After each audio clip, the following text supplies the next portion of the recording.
Welcome back to a bit Gamey and Update 3. I think most people tend to do units at a time, whole units at a time, whereas I'm a bit too chaotic for that. So I tend to do in sort of bases at a time, sort of like one base of 4 or 5 things, 4 or 5 different things at the same time. And, that's basically what this is. So first up we've got the number 6, the Nubians. There's 24 in total. Doing 6 at a time. Not base yet because I'm doing slightly different colours of each set, and I'll mix and match them on the bases at the end. So that's them. These are for my my Regiments Through the Ages project, which is going to be the first one.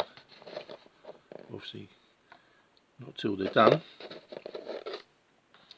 And the other thing I was doing, because on the ancients, because I originally had my idea for small units, for a small table, but then afterwards I went off that idea because small units, they just don't look right, or they didn't look right.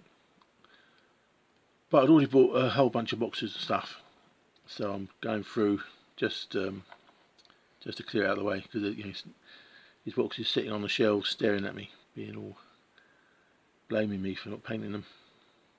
So I'm getting away through that. So this is the last 4 of the Greek Light Cavalry Victrix. Nice figures, a bit big but nice. So that's them. That's the end of that. They're not based because I haven't decided yet how to base Light Cavalry. Because the general pattern is going to be 6 for pikes on a base, 4 heavy infantry, 3 barbarians, and 2 light infantry. And 2 heavy cavalry. But the decision is whether to have the light cavalry in the same way, or maybe have them on a large base, but fewer of them. So I can't decide on that. So that's basically, so even though those Greek light cavalry are finished, they're not finished because they're not based up yet. And then a base of pikes. Originally I was doing small units of 4 bases of 4, but it just didn't look right. So now it's going to be 6 bases of 6. So too big for my little table. But I'll paint them and store them, and then eventually one day I'll have a bigger table, and they won't be sitting on the shelves nagging me. Yeah, so that's 6 phalangites. I don't know if that's how it's pronounced, phalangites or phalangites or phalangites or who knows what. Also, yeah, you're supposed to. I didn't realize. I read the instructions after I put them on, but you're meant to paint the shields white for these transfers. Oops. But yeah, I'm not changing it now. So from now on, for the rest of them, are going to be like that as well. But it'll be alright. It'll look okay. And yeah, so on the boxes I'm trying to clear through, there's the phalangites, these hoplites, Gauls, Greek Light Cavalry, and there's another one that I've forgotten already. But yeah, anyway, so a base of Greek hoplites from Warlord box, there's 40 of them, so 40 of them. So I've ordered a few metals to make up to 48, and then have 2 units of hoplites. And then on the World War II, some of the SHQ figures, machine gun, the final machine gun for the battalion support, second forward observer, artillery observer, and 150mm infantry gun to go with the 75mm. I like that. So the SHQ, they're small, or smaller than the other figures I've got, but when they're on their own separate base, it's not really noticeable. It's kind of noticeable, it's noticeable if you're looking at a table level, with them side by side, it's noticeable. But looking down on them from above, especially when they're not mixed together on the same base, then it's fine. They're nice figures, as I say. So being small isn't necessarily a barrier. Well, it's not if they're nice.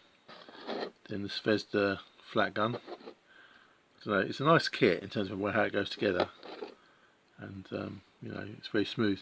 But the detail on the figures is not very clear. So you know, once it's painted up,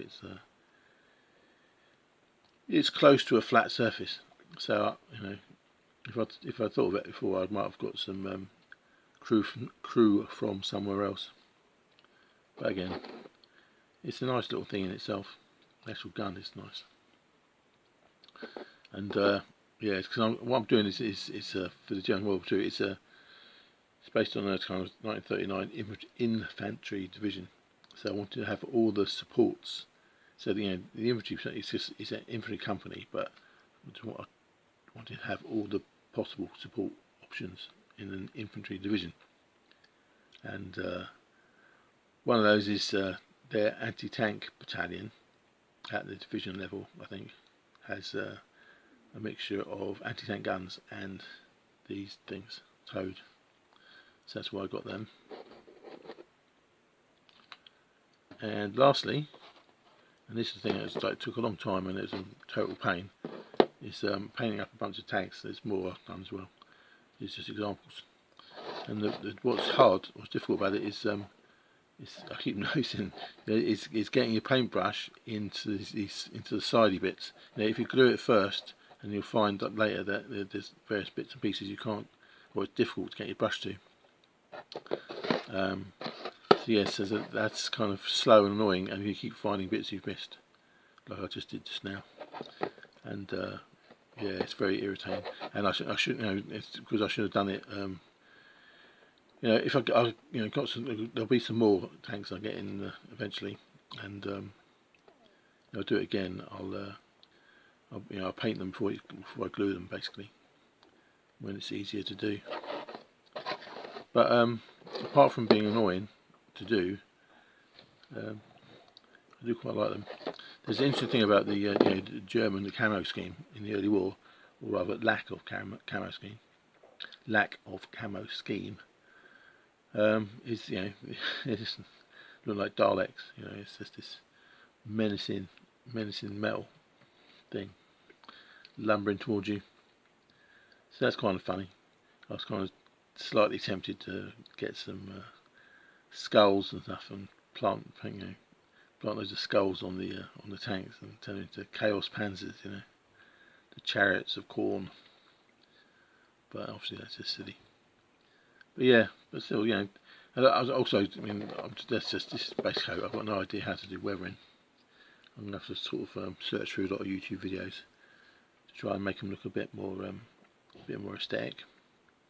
Although you know, it's kind of cool in a kind of Dalek kind of way that they look that way without any weathering. But yeah, so that's, you know, it's chugging along. I've almost finished the all the support options for the German infantry. Yeah, the kind of what I'm calling crossfire scale. I don't know if I'm actually going to use crossfire, but the rules, but that 1 to 3 scale. Because say I've watched more videos of things like Flames of War, which does company scale, but a 1 to 1, and it all seems a little bit too crowded. You know, too many tanks all going along side by side. So I like this 1 to 3 scale that I'm doing it as.